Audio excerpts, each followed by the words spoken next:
Siz tez deyirsiniz ki insan lovğa, şöhrətpərəst və egoist olmamalıdır. Halbuki bu sözlər bir adama heç nə yemə, içmə, ölənə qədər oruç tut demək kimi bir şeydir. Egoizm insan üçün hər şeydir. Bu dünyada gördüyünüz o imperiyalar, tarixi abidələr, insan əli ilə yaradılmış möcüzələr, ixtiralar və elmi texniki nailiyyətlərin hamısının təməlində egoizm dayanır. Əgər insanda o ali ego olmasaydı, bəşəriyyət Adəm Peyğəmbərin dövründən bəri bir addım da irəli gedə bilməzdi, yerində sayardı. Mən egoistəm deyən, mən egoist deyiləm deyən adam ya intihara hazırlaşan bir axmaqdır, ya da açıq-aşkar yalan danışır. Çünki yaşamaq istəyən, arzuları olan hər bir kəs mütləq egoistdir. Egoizm insanlığın davam etməsi və müasirləşməsi üçün əsas təməldir. Dünyanı egoizm şəkilləndirir.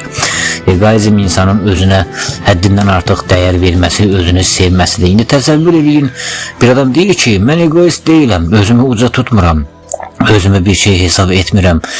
Belə olan halda siz o zavallı bədbəxt oğlundan nə gözləyirsiniz? Egoist olmayan adam yaxşı adam deyil, sadəcə iddiaları ölmüş bir cəsəddir. Amma sizin o lənətə gəlmiş egoizminiz nədir? Bilirsinizmi? Qancıq itlərin hürüşməsi kimi bir şeydir.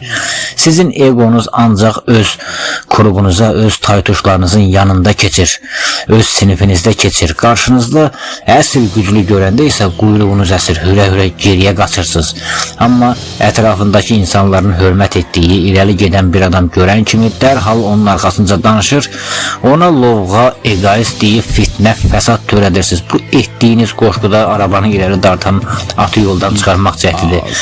Əgər egoizm bir alçaqlıqdırsa, onda sizdən soruşuram, niyə egoizmin müasirləşdirdiyi, inkişaf etdirdiyi bu dünyada ləzzətlə yaşayırsınız, hə?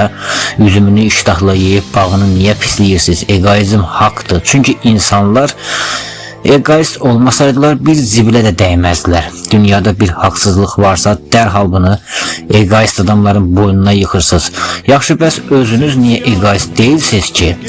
Əgər pis adamın egoizmi başqalarını öz istədiyi kimi idarə etmək, onlara hökm etməkdirsə, bəs o mərd, o şərəfli adamların boyun əyməmək, başı dik qalmaq dediyi o his hardan gəlir?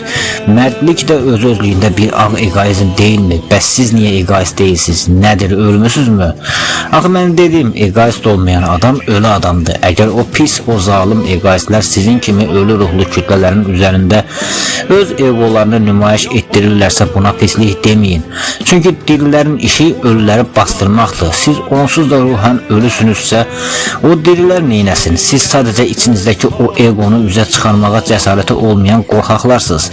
Və bəli, onu da deyim ki, əslində ən böyük, ən qəddar egoizm həyatda həmişə əzilmiş, təhqir olunmuş o adamlardan çıxır.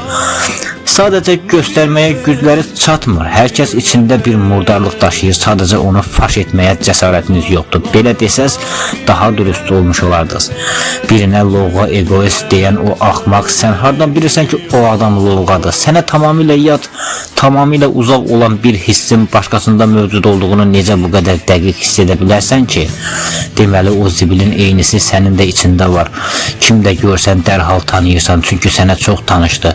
Sən sadəcə dadını bildiyin, amma sahib ola bilmədiyin o dadmaq ləzzətindən məhrum qaldığın bir nemətə haramdır deyib fətva verən 200'lü alçağın birisən. Nədir, elə düşünürsünüz ki, dünyada hər şeyin inkişafı, hər bir tərəqqi bəşəriyyətin xoşbəxtliyi üçündür? Əlbəttə ki, yox. Bəli, insanlıq üçün faydalıdır. Amma hər bir yaradıcı insan əslində öz fərdi rahatlığını, pulunu və şöhrətini əldə etmək üçün böyük işlər görməyə çalışır. Heç kəs bunu sizin lənətə gəlmiş qara qaşınıza, qara gözünüzə görə etmir. İnsan nə edirsə özünə görə edir. Özünə görə etdiyi o böyük işin sayəsində pul da qazanır, şöhrət də. Amma yaratdığı o dühanın, o ixtiranın faydasını milyonlarla qədir-qiymət bilməyən insan da görür. Bax, hər şeyin altında bu ali egoizm dayanır. Böyük işlər görüb özündən razı qalmaq egoizm deyil, özündən fərəh duymaqdır.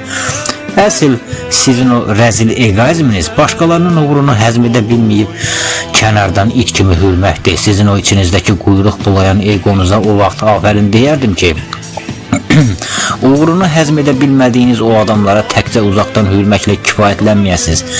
Gəlib onları dişləməyi də bacarasınız. Bax, onda bu başqa məsələ olardı. Lənətə gəlmiş rəzil egoizminiz başqa neysə, amma bir adamın etdiyini sən hələ də edə bilməmisənsə, onun gördüyü işi hələ də bacarmamısansa, onunla eyni zirvədə deyilsənsə, ona egoist və ya lovğa deməyə zərrə qədər də haqqın yoxdur. Cəsarətin çatırsa, əvvəl sən də o yerə, o zirvəyə qalx və onun üzünə dik baxaraq de ki, bura zirvə deyil, bundan daha yuxarısı var.